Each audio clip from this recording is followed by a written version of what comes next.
Après en avoir étudié la façade, nous voilà donc de retour afin de vous expliquer la structure de la bibliothèque Alexis de Tocqueville de Rem Koolhaas. Tout d'abord, commençons par les fondations.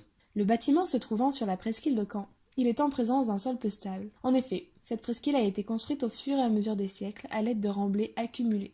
Ainsi, le bâtiment, en plus d'être stabilisé par son sous-sol, est soutenu par une semelle profonde renforcée de pieux flottants, qui permettent, grâce aux forces de frottement, d'en renforcer sa stabilité. En effet, on suppose ici que les pieux n'atteignent pas le bon sol, puisque nous sommes entourés d'eau. En remontant un peu, on rencontre le sous-sol. Il se compose d'une cale sèche en béton recouverte d'une membrane imperméable appliquée à l'intérieur des voiles de béton. Cela permet une bonne résistance à l'humidité, ce qui est important, puisque les sous-sols abritent les réserves de la bibliothèque. Cette résistance est nécessaire à cause d'une nappe peu profonde et de la proximité de l'orne. Au rez-de-chaussée, on ne peut pas passer à côté de la structure porteuse. En effet, tout l'étage est parcouru de poteaux en béton de 20 cm de côté, qui reprennent une partie des étages supérieurs et permettent la descente de charge. Ces poteaux sont disposés suivant une trame linéaire. De plus, quand on lève la tête, on peut observer tout le système de poutres en métal qui court sous le plafond, puisque le faux plafond en métal déployé laisse avoir toute la structure. Les poteaux sont décalés de la façade, ce qui permet de vitrer tout le rez-de-chaussée. On retrouve au premier étage tout le génie de Rem Koolhaas. Il avait pour volonté de donner à l'étage de lecture le plus grand espace possible sans être gêné par une quelconque structure. Tout cet étage tient grâce à la structure du dernier. Celui-ci est en effet composé de deux énormes poutres treillis habitées. Ces deux poutres reposent sur 4 socles en béton situés aux extrémités de la croix, camouflés dans les espaces techniques ou les bureaux. On retrouve dans ces espaces tous les noyaux de circulation verticale qui aident à porter également le dernier niveau et à descendre les charges. Les socles de béton sont assez imposants, environ une cinquantaine de centimètres de côté. Les espaces en bout de croix sont les seuls fermés. On y retrouve des bureaux, des salles de lecture, et c'est dans ces espaces que l'on peut percevoir les seuls poteaux du niveau. Tout le système de poteaux et de socles en béton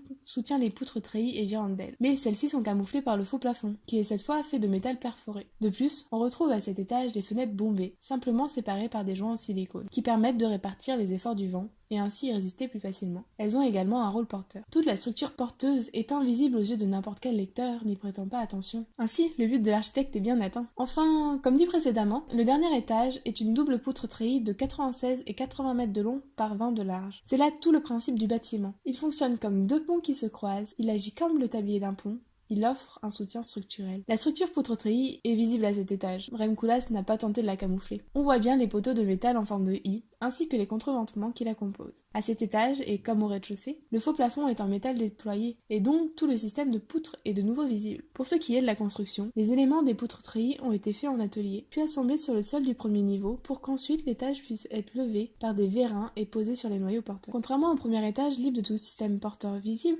Rem Koolhaas offre à la vue celui du dernier étage. Ceci permet de créer différents espaces, que ce soit pour les enfants ou pour les bureaux. Quand on voit la structure dans son ensemble, on peut facilement suivre les reports de charge. Les charges du dernier étage redescendent par les noyaux porteurs du premier, situés dans chaque extrémité du bâtiment. Les charges sont ensuite transmises à tous les poteaux du rez-de-chaussée, pour ensuite redescendre dans les parois en béton du sous-sol et finir dans les semelles et les pieux des fondations. En guise de au revoir, nous vous laissons contempler ce magnifique étage en poutre treillis.